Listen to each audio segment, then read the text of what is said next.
Nanang itu. Kalau demikian sudahlah, tidak ada RN-nya itu, RN-nya maaf ya. Ini Robitohnya ini loh ya. Iya, ini. Dibubarkan harus. Iya, harus dibubarkan. Kenapa tidak gitu? Barangkali itu aja.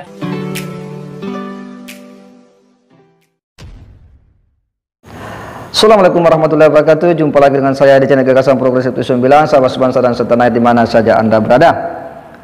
Kembali kita mengikuti perjalanan masalah habaib Indonesia, dan kali ini ada sebuah video yang begitu tajam ya, begitu tegas, lantang, keras, cadas, dan cerdas dari salah seorang pengurus NU menyikapi fenomena viralnya masalah habaib di Indonesia, dan seperti apa keberadaan Rabita Alawiyah yang diharapkan bisa menyelesaikan kekeseruhan masalah habaib ini.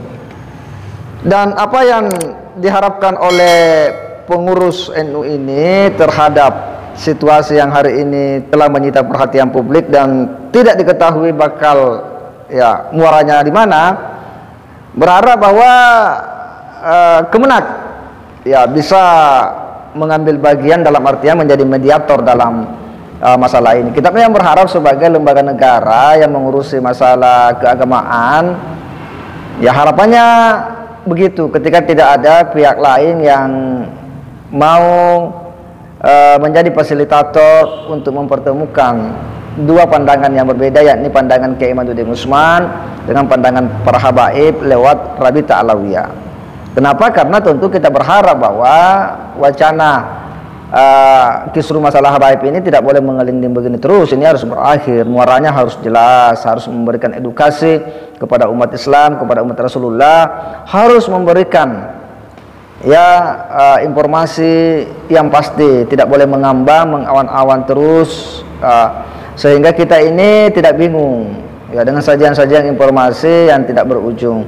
Nah, apa yang disampaikan oleh pengurus NU ini betul-betul menarik untuk kita cermati, dan ini penting untuk kita teruskan biar umat Islam pada tahu bahwa begini loh respon-respon publik hari ini terkait dengan fenomena habaib ini. Nah, untuk lebih jelasnya kita simak sama-sama.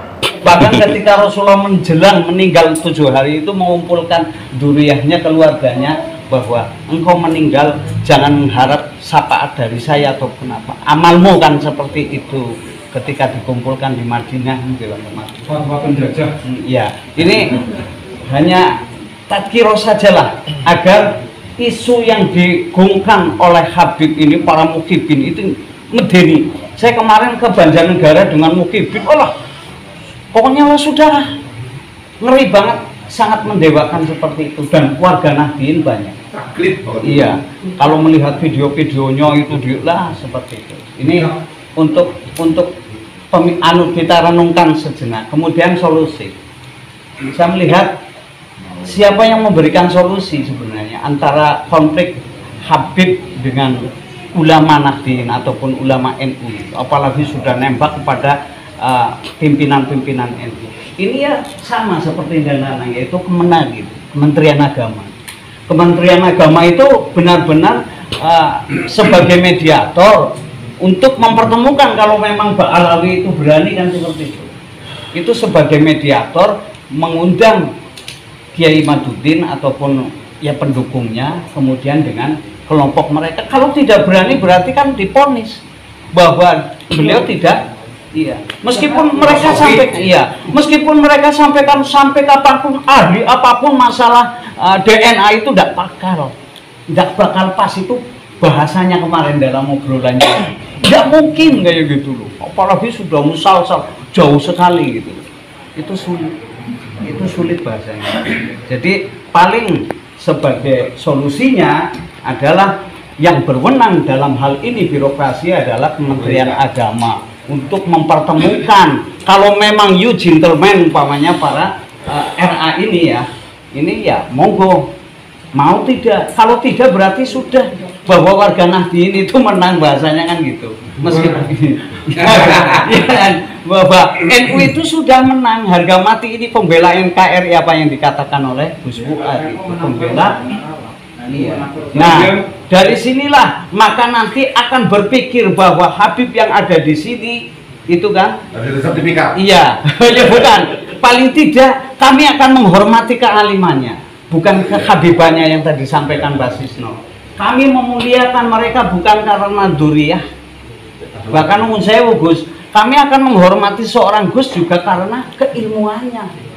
Kalau memang Gus itu ternyata ada kayak Gusmar semisal kan kayak gitu. Iya. Kalau bisa Gusmar yang sudah disebut Gusmar menciptakan Gus-Gus. Panjenengan bukan keturunan dari umpamanya gitu. Saya umpamanya saya kepengen menciptakan Gus lah, daripada ternyata Gus itu menelurkan malah jadi begundal kan kayak gitu. Iya. Jadi saya memang tidak suka dengan kelompok-kelompok tersebut. Iya, agagis ataupun apa grup-grup itu kami tidak suka karena saya struktural NU, saya ketua MWC NU. Kemudian saya juga sangat hormat terhadap NKRI, bahkan di Batu Raden, di mana-mana saya khotbah ketika Hari Kesaktian Pancasila. Kalau ada rumah yang tertutup rapat, maka datangi Babinsa. Barangkali itu syarat teroris, kan seperti itu. HTI di Batu Raden, FPI akan habis. Bahkan kemarin ada orang minhum dari Khalifah Salama dan Umar Mita mau mengadakan pengajian di masjidnya. Masjidnya siapa? Indra Prana milik siapa? Pemda. Tapi kan kami yang menguasai, yang punya wilayah. Kemudian kami yang punya yayasan, namanya yayasan dari kami, orang-orangnya NU. Kepala desanya NU semua. Kok mau mengadakan sudah MOU 250 juta 3 hari 3 malam dari itu? Ya saya tolak gitu. Rame kan, Al-Irsyad sekarang lagi ngincer saya, enggak apa-apa gitu. Karena itu memang sarang macan kok mau ditempati kayak gitu gitu loh. Itu saya nggak suka itu. Iya, saya nggak suka. Saya kemarin sampai muntah ketika khotbah sampai akhirnya barokallahu li wa lakum. Nah itu gara-gara seperti itu. Orang Al-Irsyad tolong Bapin tiliki pas tanggal 17 atas tanggal 1 hari lahirnya Pancasila, hormat bendera enggak? Karena kami hormat ketika kami di kecamatan hormat karena saya kades ya. Mobil saja berhenti kok. Motor semuanya berhenti. Kita ingat waktu kita masih kecil. Sekarang kan sudah ngeri kan. Kita sudah diprovokasi, didoktrin oleh mereka-mereka gitu. Jadi unek-unek kita, kemarahan kita yang gitu ya. Itu aduh. Makanya sudahlah, saya minta. Ya, saya mintalah. Pokoknya saya minta. Ini kemenangan NU, kemenangan Islam. Maka saya minta semua orang yang punya potensi, yang punya konsep ataupun apa masuk di birokrasi dimanapun. Kepala desa kalau bisa orang-orang NU. Ya. Karena apa? Jelas. Karena mereka juga masih punya anggaran masuk ke dalam birokrasi di mana saja. Salafi Wahabi. Kenapa kita tidak gitu? Makanya ada 6 PAW di Banyumas, semuanya ranting itu, ranting ketua ranting NU. Saya support gitu. Enggak khawatir, enggak usah khawatir. Saya yakin. Habib tidak bisa hidup di Indonesia tanpa NU. Nah, itu. Iya. Iya, tapi seperti itu sudah. Kita sudah paham lah. Ada dia itu dihormati oleh siapa sih kan gitu. Sampai taklid buta kan karena oleh tapi apa imbasnya apa sekarang? Malah menjelekkan sudah kayak gitu kan.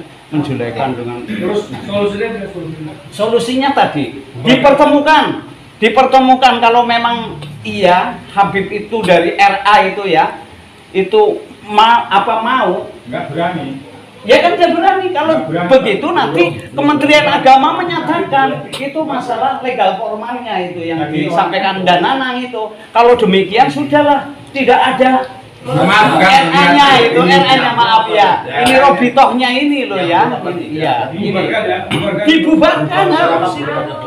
Iya, bagus dibubarkan. Kenapa tidak gitu? Barangkali itu aja.